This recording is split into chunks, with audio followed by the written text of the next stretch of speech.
Welcome to today's love story. We bring you Emily, 28, a teacher and artist, and Jake, 30, an engineer. A tale of love, heartbreak, and growth. Emily and Jake had been the couple everyone believed would last forever. Their love story began in the most ordinary way. Two college students meeting in a small-town library, bonding over late-night study sessions, and shared dreams that reached far beyond their hometown. Emily was drawn to Jake's easy charm and calm confidence, while Jake found in Emily a quiet strength and kindness that made him feel understood in a way no one else ever had. For years, they were inseparable. Friends describe them as the couple who just fit, the ones who made others believe that real love was still possible in a world that often felt rushed and disconnected. When they finally married after 6 years of dating, their wedding seemed to symbolize everything pure and enduring about young love. The ceremony took place under an old oak tree behind Emily's childhood home, with close family and friends gathered to witness their vows. Jake promised her a life of honesty, laughter, and unwavering devotion. Emily, in turn, vowed to stand by him through every uncertainty life might bring.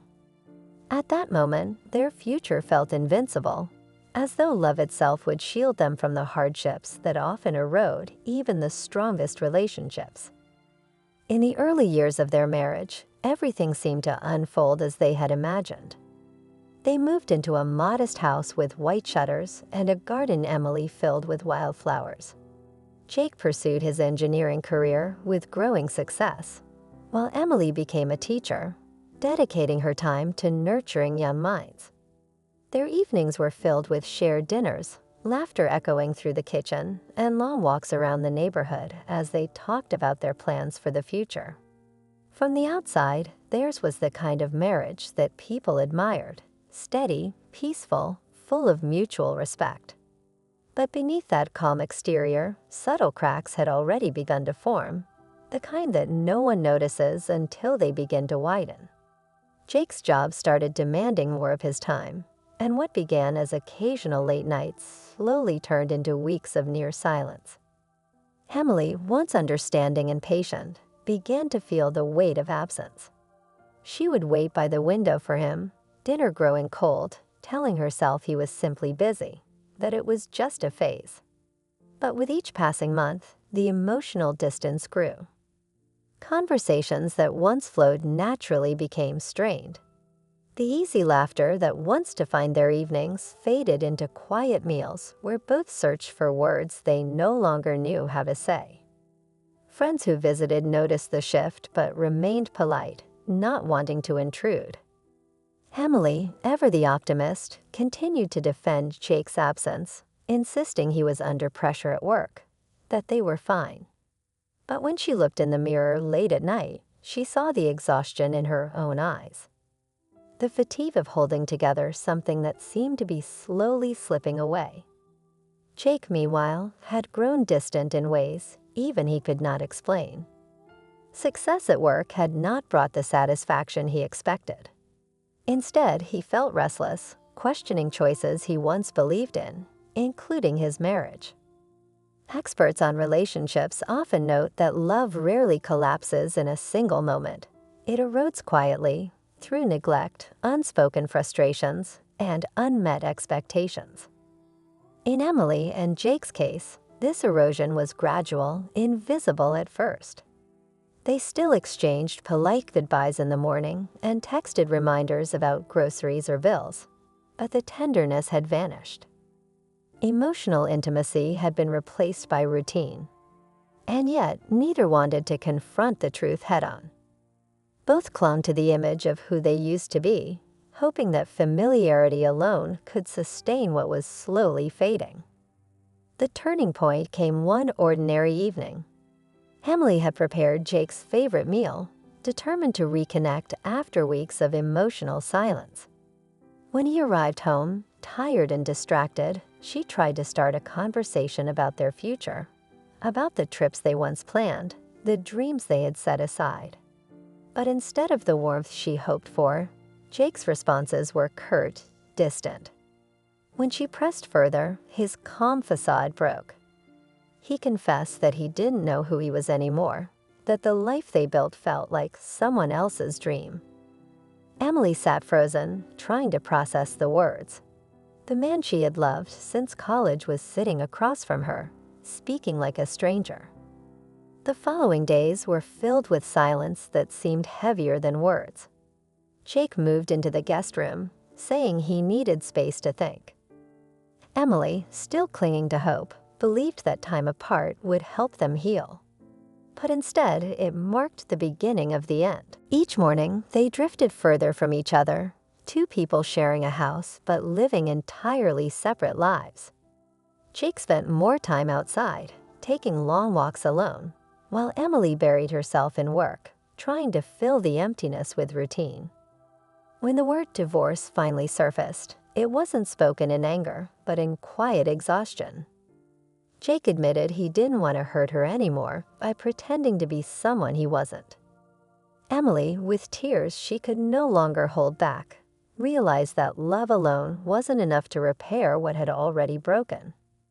The divorce papers came weeks later, and though both signed them without conflict, the act felt like erasing years of shared memories with a single pen stroke. Public reaction from their friends and family reflected both sadness and disbelief. People who had once envied their relationship struggled to understand how something that appeared so perfect could unravel so completely. Those who knew Emily described her as heartbroken but graceful, refusing to speak ill of Jake, even as she faced the painful reality of being alone again. Psychologists often point out that in many relationships, one partner moves on emotionally long before the physical separation occurs. That seemed to be the case with Jake. His departure had begun long before the official end. Emily, meanwhile, found herself in the midst of an identity crisis. For so long, her life had been intertwined with Jake's that she no longer knew who she was without him. Simple things, like making morning coffee or driving past their favorite restaurant, became emotional triggers. Yet in her pain, there was also a quiet determination to rebuild. Friends rallied around her, reminding her of the woman she had been before the relationship defined her. Slowly, she began to rediscover pieces of herself that had been forgotten. Her love for painting, her passion for writing, the joy of solitude without loneliness. Analysts observing the emotional stages of divorce often describe it as a process of disorientation followed by rediscovery. Emily's journey reflected that truth. She attended counseling, not to dwell on Jake's choices, but to understand her own patterns, why she had stayed silent for so long, why she had mistaken endurance for strength. Her therapist once told her that sometimes the bravest act of love is knowing when to let go, not out of bitterness, but from the recognition that both deserve the chance to grow beyond the pain. Those words resonated deeply. Jake, on the other hand, experienced a different kind of reckoning. Though he was the one who initiated the separation, the emptiness that followed surprised him. Without Emily's steady presence, his once structured world felt hollow. He found himself replaying their early years, her laughter, her kindness, the way she believed in him when no one else did. But by the time he realized what he had lost, too much damage had been done. The divorce was final, and Emily had begun to move forward, determined to heal. Their story sparked discussions among those who knew them about the fragility of modern love, the way ambition, exhaustion, and emotional neglect can slowly dismantle even the strongest bonds. Experts emphasize that love must be nurtured intentionally, not assumed as permanent simply because it once felt unbreakable. Emotional connection, they explained, requires daily effort, vulnerability, and communication, elements that fade easily when life becomes consumed by routine and silent resentment. For Emily, healing was neither quick nor simple. There were nights she still woke up expecting to hear Jake's footsteps in the hallway, mornings when the bed felt too wide, too empty. But there were also moments of quiet triumph, days when she felt peace instead of pain, gratitude instead of grief. She began journaling about her experience, transforming her heartbreak into reflection. In doing so, she found not only closure, but also a new sense of purpose. Publicly, those who followed her journey on social media saw a transformation that felt both painful and inspiring. Her posts shifted from sorrowful reflections to gentle affirmations about growth and self-worth. People began to respond, sharing their own stories of loss and rediscovery. What had started as a private tragedy evolved into a shared conversation about resilience, the ability to rebuild one's life with grace after love ends. Jake, meanwhile, remained largely private, occasionally seen by mutual friends, but seldom discussing the past. Some noted that he appeared more reflective, quieter than before. His professional success continued, but his personal life stayed out of the spotlight. Whether he regretted his decisions or simply accepted them as necessary steps in his own journey, only he truly knew. But as months passed, it became clear that both had changed irreversibly. In many ways, their divorce became not just the end of a love story, but the beginning of two separate paths towards self-understanding. Emily's resilience, her ability to face heartbreak without bitterness, inspired others to believe that endings can carry meaning beyond loss. Jake's silence, on the other hand, reflected the quiet introspection that often follows choices made in confusion or fear. Their story, once defined by youthful passion, had transformed into a lesson about impermanence, forgiveness, and the quiet courage required to start over. As the seasons changed, Emily began to find beauty in the simplicity of everyday moments again. The morning sunlight spilling through her kitchen window, the sound of rain on the roof, the comfort of her own company. She started attending art classes, meeting new people, and rediscovering laughter without guilt. Though memories of Jake remained part of her story, they no longer defined it. And yet, somewhere deep within her heart, there remained an unspoken question, a quiet wondering about whether Jake ever thought of her, whether he too looked back on what they once shared with a mixture of sorrow and gratitude. That thought lingered gently, not as a wound, but as a whisper of what was, a reminder that love, even when lost, leaves traces that shape who we become. One evening, nearly a year after the divorce, Emily received a message she hadn't expected. The message came late in the evening, long after the city had gone quiet and Emily had settled into the stillness of her new apartment. Her phone lit up on the nightstand, the glow cutting through the darkness.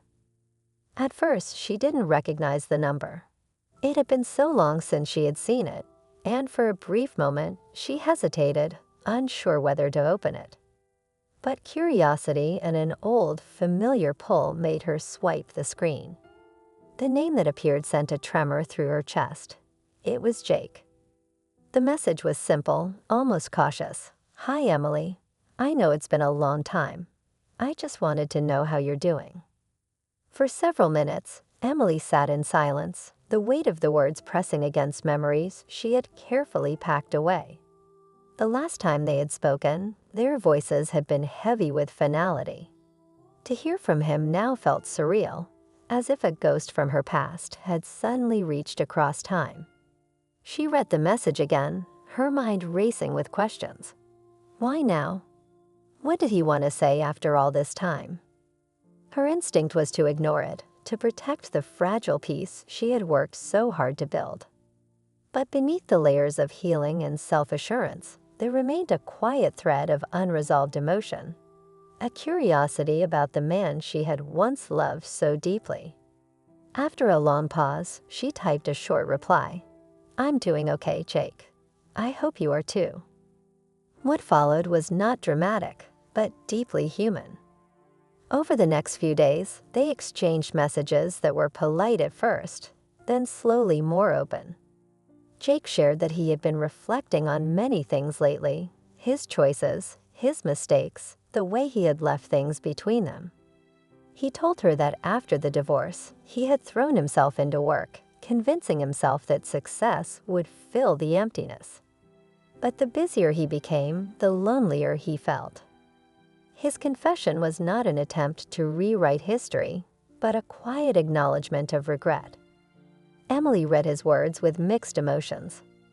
There was a part of her that felt a rush of empathy, remembering the man who had once made her laugh under the stars. Yet another part of her, wiser now, recognized the danger of reopening old wounds.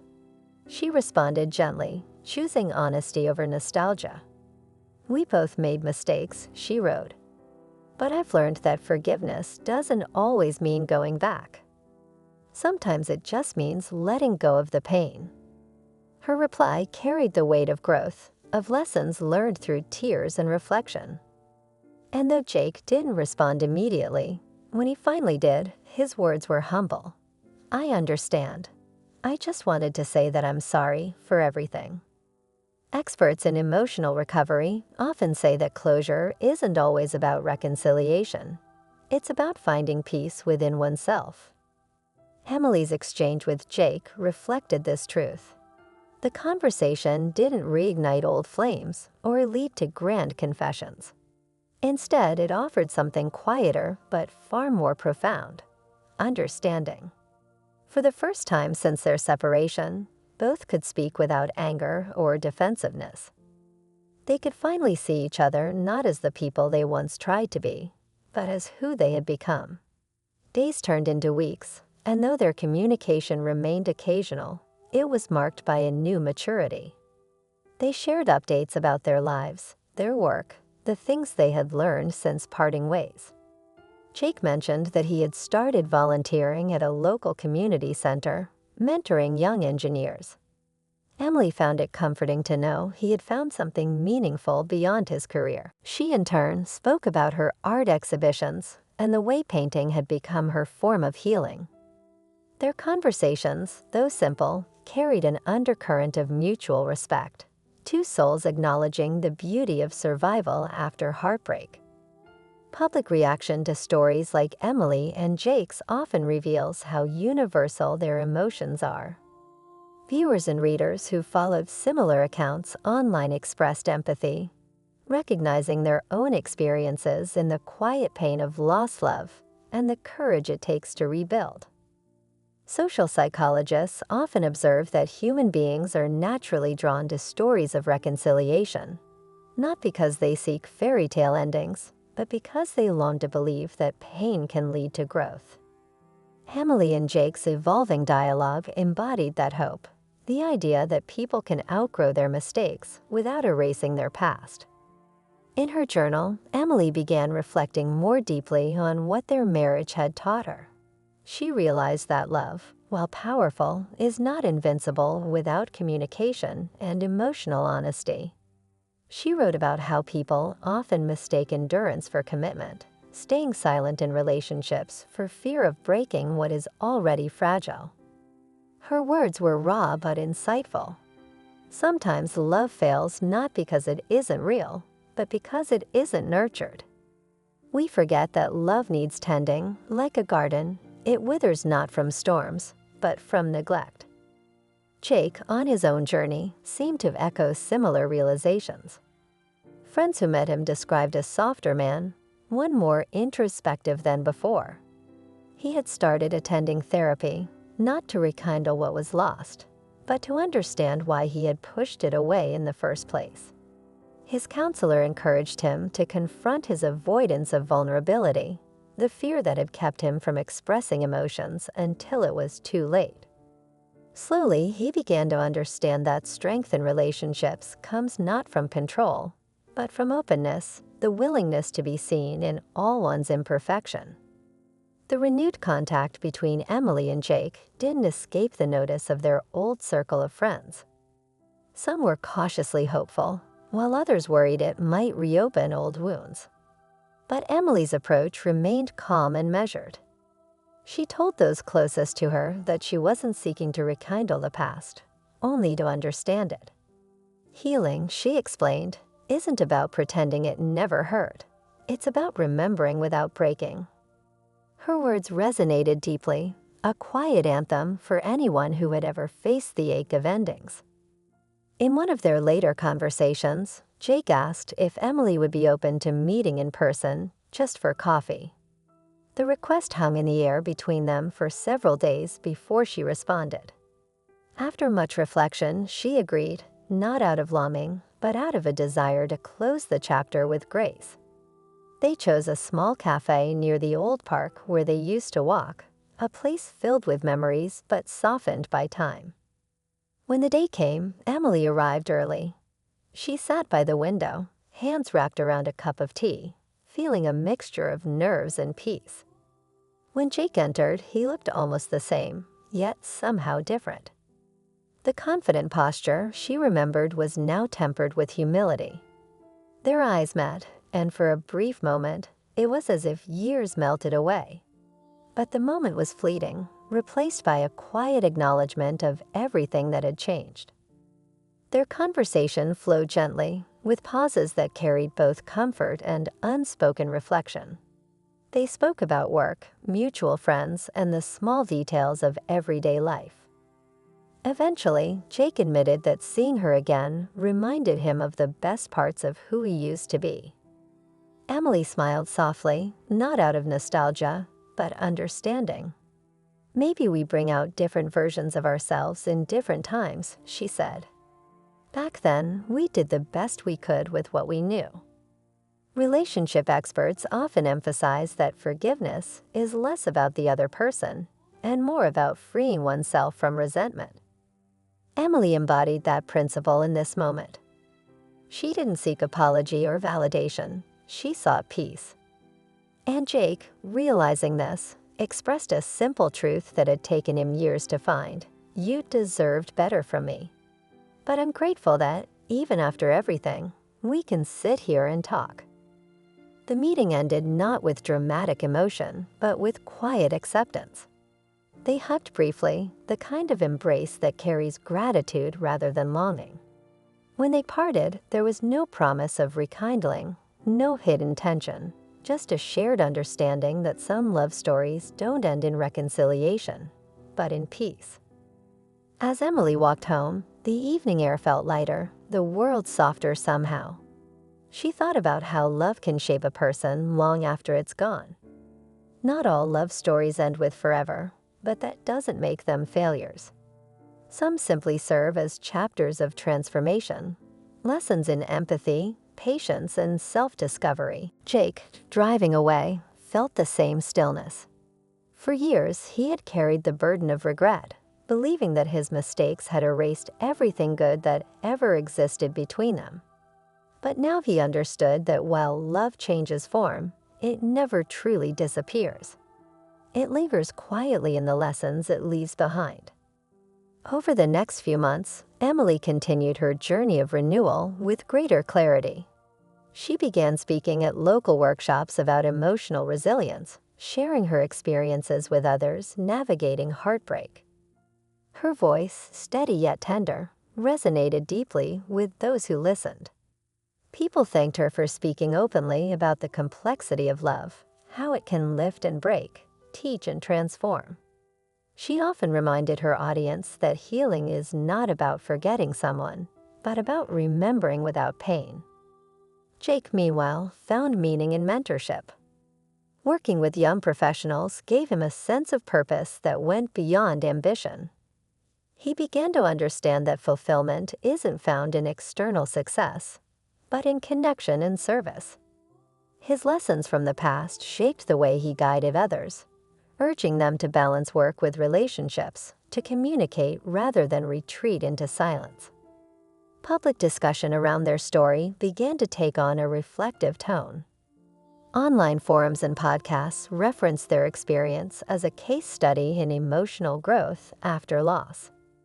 Relationship counselors used their journey as an example of how individuals can evolve positively, even after separation. What was once a private heartbreak had quietly become a shared reflection on the resilience of the human heart. Emily's art also began to reflect her newfound peace. Her paintings, once filled with muted blues and grays, now carried warmer tones, gold, amber, and soft pinks. Viewers noticed the shift, describing her work as both haunting and hopeful.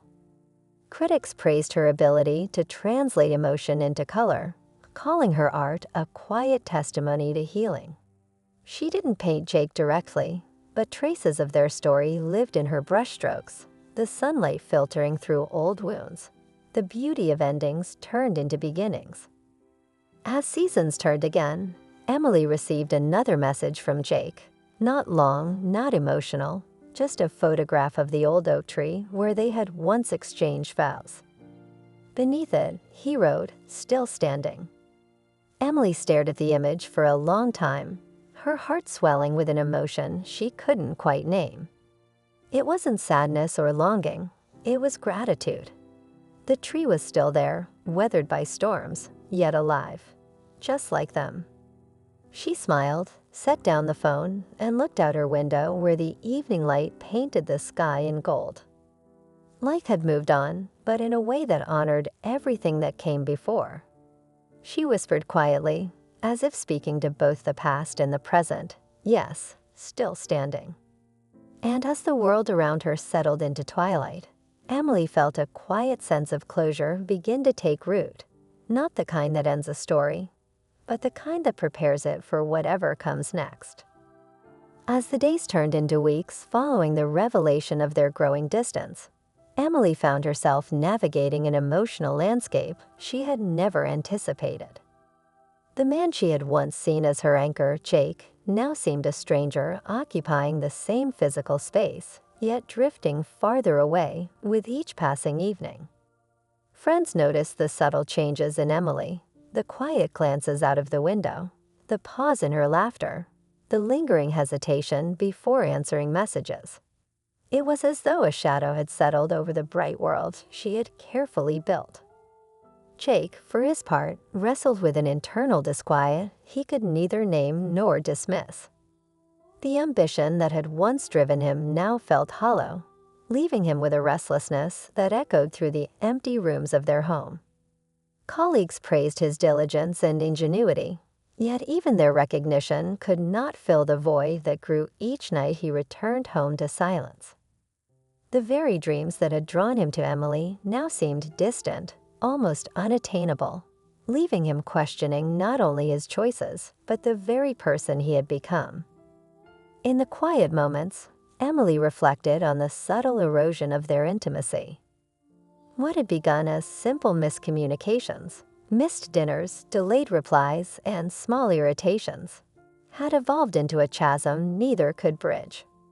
She remembered how she had once found joy in their late-night walks and whispered conversations, now replaced by hushed silences, and the routine exchanges of a life once vibrant, but now mechanical. Experts on relationships often note that emotional distance, unlike sudden conflict, is incremental and nearly invisible until it becomes undeniable. Emily's realization was both painful and enlightening.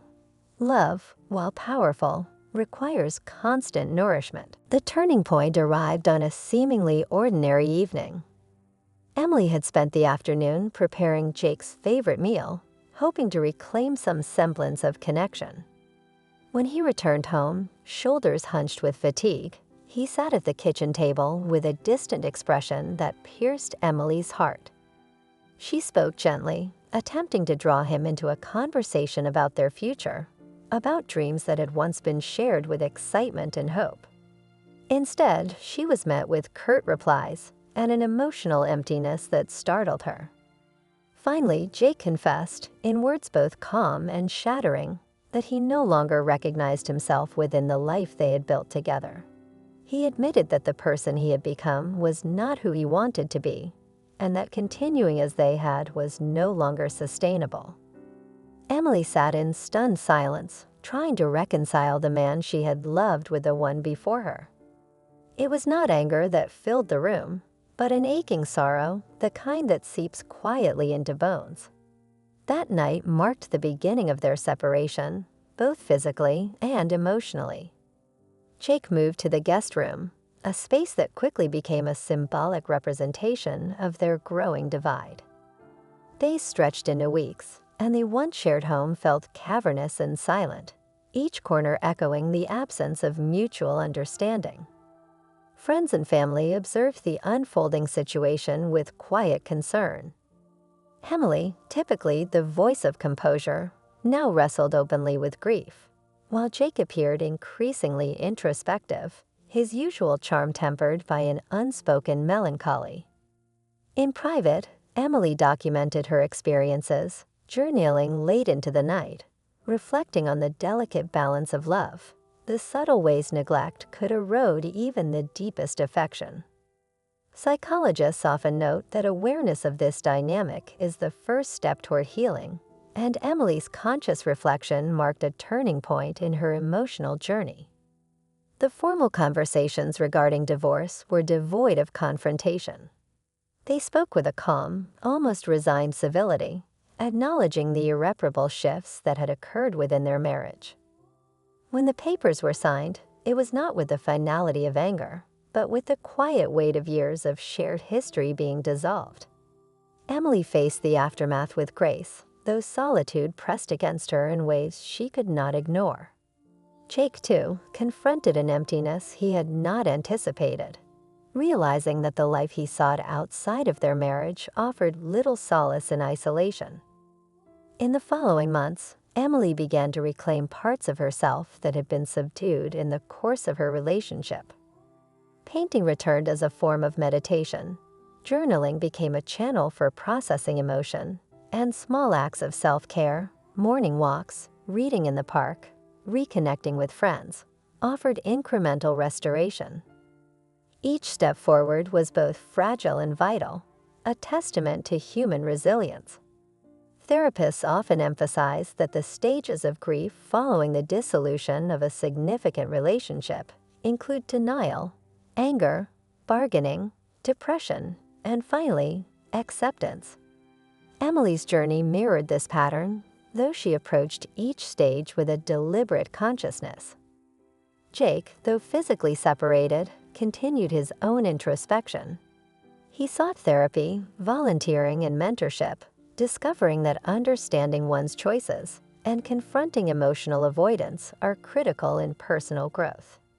Slowly, he learned that strength is not found solely in achievement, but in vulnerability and honesty. Both Emily and Jake, though separated, began to navigate lives that were independent yet informed by the lessons of their shared past. Nearly a year after the finalization of their divorce, an unexpected message from Jake arrived late one evening, piercing the quiet Emily had come to cherish. The message was simple, devoid of sentimentality. "Hi, Emily. I just wanted to know how you're doing." For a moment, Emily hesitated, reflecting on the years of distance, pain, and healing.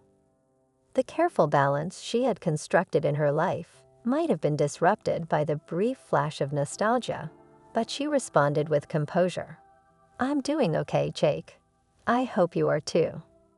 The exchange that followed was marked by reflection, acknowledgement, and honesty rather than longing. Jake shared insights into his life since their separation, how he had sought fulfillment in work and service, how he had recognized the void left by their emotional disconnection. Emily, now attuned to her own growth, responded not with recrimination or desire for reconciliation, but with empathy and clarity. "We both made mistakes, and we've both learned." Forgiveness doesn't always mean going back. It can mean letting go of the pain and carrying forward the lessons. In the subsequent weeks, their communication became sporadic yet meaningful. They shared updates about their lives, professional achievements, and personal growth. Jake's journey into mentorship and volunteering highlighted his newfound understanding of the importance of human connection, while Emily's work in art and emotional resilience workshops reflected her commitment to self-discovery and empowerment. Their exchanges embodied mutual respect, a testament to the potential for human beings to transcend past hurt while honoring shared history. Eventually, they agreed to meet in person, not out of romantic intent, but to close a chapter with dignity. The chosen location, a small cafe near the park where they had once walked together, was intimate yet neutral. Emily arrived first, observing the familiar environment now softened by time and memory. When Jake entered, she recognized the man she had loved, tempered by humility and reflection. Their conversation flowed naturally, touching on life, growth, and understanding. The interaction was gentle, measured, and filled with gratitude rather than longing. Experts in emotional recovery often emphasize that closure is not synonymous with reconciliation. It is rather the attainment of peace, understanding, and self-awareness. Emily and Jake's reunion reflected this principle. They could acknowledge the depth of their shared experiences without reopening old wounds, honoring both the love they had and the lives they were building separately. The encounter ended with a brief, respectful embrace, symbolic of acknowledgement, not desire. In the months that followed, Emily's life flourished in ways she had not anticipated. Her art exhibitions gained recognition, her workshops inspired countless individuals, and her friendships deepened.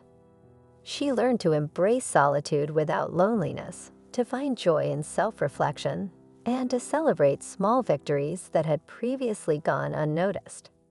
Jake, too, continued to grow, finding fulfillment in mentorship, community service, and introspection. Both had evolved, carrying forward the lessons of their shared past without being constrained by them. The public response to their story highlighted the universality of heartbreak and the resilience inherent in human beings. Viewers and readers found in Emily and Jake's experience a mirror of their own struggles, validating emotions of loss while offering hope for renewal. Psychologists and relationship counselors pointed to their journey as a study in emotional growth, demonstrating how individuals can cultivate understanding, empathy, and grace after the end of significant relationships. Emily's art mirrored her personal transformation. Where her earlier works had reflected muted tones of sadness, her recent pieces glowed with warmth, life, and subtle optimism. Viewers recognized in her brushstrokes the quiet resilience that emerges from adversity, the delicate balance between remembering and moving forward. Similarly, Jake's measured presence and quiet reflection signaled personal accountability, a commitment to emotional honesty, and the pursuit of meaningful connection beyond past mistakes. On a late afternoon, Emily visited the old oak tree where she and Jake had once exchanged vows. Sitting beneath its broad branches, she reflected on the enduring lessons of love, its impermanence, its power to transform, and the courage it demands to heal. When a message appeared from Jake, a simple photograph of the tree accompanied by the words, "Still standing," Emily felt a swell of gratitude. Not for a rekindled romance, but for the recognition that love, while fleeting, leaves traces that shape identity, resilience, and purpose. As twilight fell, Emily whispered to herself, "We are still standing." And in that moment, it was clear. Endings are not failures. They are the fertile ground from which growth, understanding, and self-discovery emerge. Love may change, people may part, but the lessons remain, quiet, profound, and transformative. Thanks for watching.